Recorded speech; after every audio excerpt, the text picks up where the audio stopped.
welcome back to Unsolved Sundays, which is a series here on my channel that I do every week on Sundays where I discuss some form of unsolved disappearance, murder, something like that, along those lines, pretty much anything you guys request in that genre. So before I get started with this case, don't forget to subscribe if you enjoy watching these videos. Also, I upload on Wednesdays on this channel any sort of beauty, fashion and lifestyle related video, and then over on my second channel, which is Caitlin Rose Vlogs, I also upload twice a week, once on Mondays, which is my coffee chats, and then once on Fridays, which is weekly vlogs, mostly uni vlogs, so if that's something you're interested in, then definitely go over there and check that out. So today's case that we're going to be talking about is that of Mary Shotwell Little. Mary was a young newlywed who, there are some really quite disturbing and strange circumstances surrounding her disappearance, though there's quite a lot to talk about. If you guys are interested in hearing the case of Mary Shotwell Little, then keep on watching. So a little bit of background information on Mary to begin with. She had gotten married just 6 weeks prior to her disappearance to a bank examiner named Roy H. Little Jr. On the particular day that she went missing, Roy was out of town. He was going through, I think it was a training course to become an auditor, and they were allegedly planning on having some sort of party the next day. Some sources say they were planning on entertaining some friends, whereas others say that Mary herself had been planning on throwing Roy a surprise party, but either way they made plans the day after. So Mary was originally from North Carolina, and her and Roy decided to move to Atlanta just a few weeks after they'd gotten married together, and shortly after their move she had gotten a job as a secretary in Citizens and Southern National Bank. So on October 14th, 1965, Mary finished her shift at the bank and she decided to drive to Lenox Square, where she'd planned to have dinner with a co-worker. Her car is kind of quite important in the case, so she was driving a brand new car. It was a metallic pearl grey Mercury Comet. Now, while I was doing research, a lot of places were quite descriptive on what she was wearing, because obviously there were a lot of theories being thrown about theft and things to do with money. So she was wearing a white London fog raincoat, an olive sheath dress with white flowers, glasses, several items of jewellery on her person, and she also carried in her hands keys and a designer handbag. After driving to Lenox Square, Mary first went grocery shopping, and then she placed 4 bags of her grocery shopping into her car. After this, she met her co-worker for dinner, who said that she spoke very highly of marriage life. She said she seemed cheerful, nothing seemed to be wrong, and she just said that she seemed to be having a really nice time with her new life. It was around 8 PM that they finished up their dinner, said goodbye, and her co-worker said that after they said goodbye, she watched Mary walk through the car park towards her car. And unfortunately, this was the last time Mary was seen. So it wasn't until the next day, when her supervisor noticed that she hadn't turned up for her shift at work, that people started to question where she was. So her supervisor first went to the co-worker that she'd had dinner with and asked where the last time she'd seen her was, any information that she could give, and the supervisor themselves decided to go and visit Lenox Square to see what they could find. When her supervisor got to the Lenox Square car park, they found her car parked where the co-worker had said it was parked, but there was some extremely disturbing elements of the car that were changed, and yeah, this is when the police were notified. Inside the car were the 4 bags of the untouched groceries, and also a neatly folded set of women's underwear placed in the front seat, but it was missing, I think it was a bra and a stocking, and there were blood stains all over the interior of the car. So obviously this was a huge deal. This woman had been missing, and there was a lot of blood in the car. There were a lot of evidence to say that someone else was involved, because she hadn't have just obviously driven away somewhere by herself. She was a very attractive young woman, so she became a well-known face over the media while her investigation was being conducted, and quite high rewards were offered for any information on her whereabouts. And not long after this, search parties were formed in hopes of finding Mary. From early on, investigators claimed that they believed they were dealing with a kidnapping, and it said that they had quite high hopes that they would soon find Mary.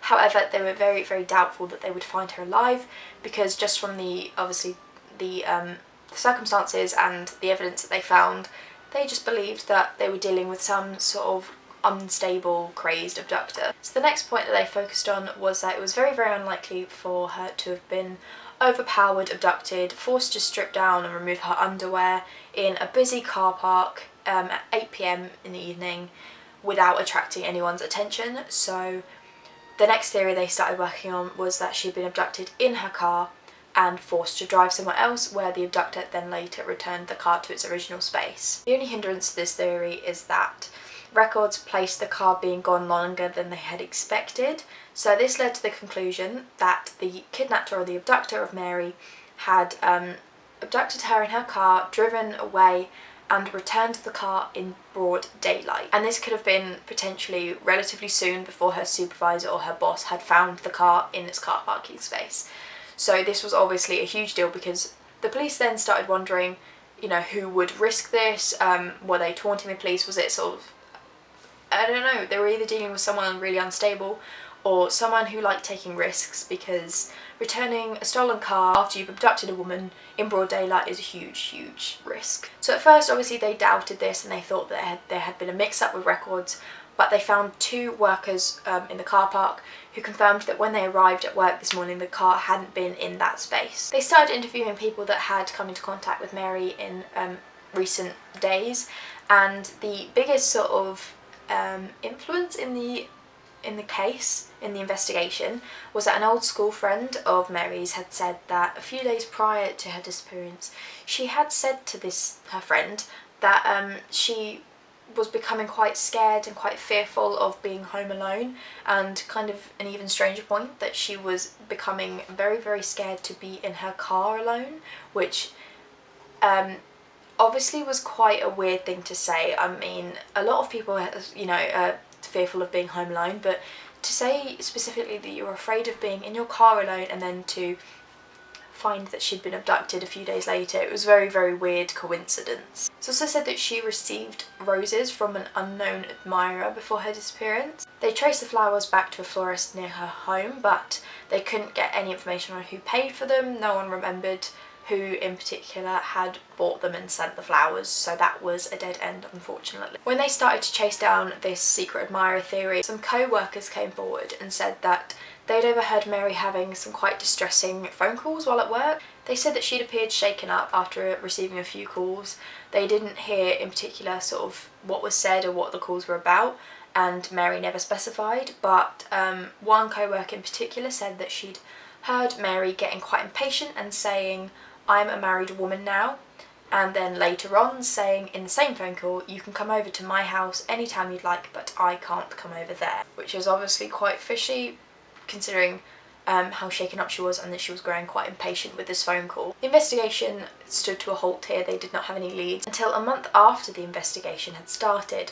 They learned that Mary's gasoline credit card had been used in a gas station in Charlotte, North Carolina, which is where she is from, and the time placed this credit card being used in North Carolina just a few hours after she'd been abducted on October the 15th, and the receipt for the use of this credit card had what was believed to be her signature. When they looked into this a little further, they found that several hours after this, on October 15th, in Raleigh, the same card was used with a matching signature. So this suggests they had some sort of idea where she'd been taken, because she'd used her credit card twice away from Lenox Square. They then interviewed the men that were working at the time in the two different gas stations. The man working in the Charlotte gas station said that he recalled a woman with a cut on her head, trying to hide her head, and she was travelling with a man who appeared to be giving her instructions, telling her what to do. And then the man who worked in Raleigh at the time said that he recalled a bloody woman with blood all over her, like even on her legs and things, and she was travelling with two men. This particular recount kick-started off their belief that there was a few people involved in this abduction, because obviously this man who worked in Raleigh said that he had seen her with two men, and also they believed then that in order for them to drive Mary that far and then return the car back, they would need someone to stay with Mary wherever they were holding her, and then someone else to drive the car back to Lenox Square. So this is where the case then went cold. They had no new leads again, because they had absolutely no indication of who these men were. So ever since then, numerous leads have come forward as people who suspect certain men as being involved, but there's literally no specific information that has come forward at any point in this case that could give them any indication of where she is. But the police believed that she was being held somewhere near her hometown, and it's likely that she knew someone that was involved because of the phone calls. However, the weirdest thing to do with this case is that the detailed police file on her case has actually been missing for years, and unfortunately this is where her case ends. So that is the story of Mary Shotwell Little's disappearance, and it's completely baffling, and there are some really strange some really strange elements to this case, so let me know what you guys think down below. Obviously there's a lot of indication to suggest that she was just held somewhere with someone that she once knew perhaps. So yeah, let me know what you guys think down below, and also any specific cases you want me to do, especially some sort of lesser known ones. Yeah, let me know down below. Like I said, subscribe if you like these videos. I do these every week on Sundays and do beauty, fashion and lifestyle videos on Wednesdays, and then also on my second channel, Caitlin Rose Vlogs, I upload twice a week as well. Thank you guys so much for watching, and I'll see you guys soon for another video. Bye!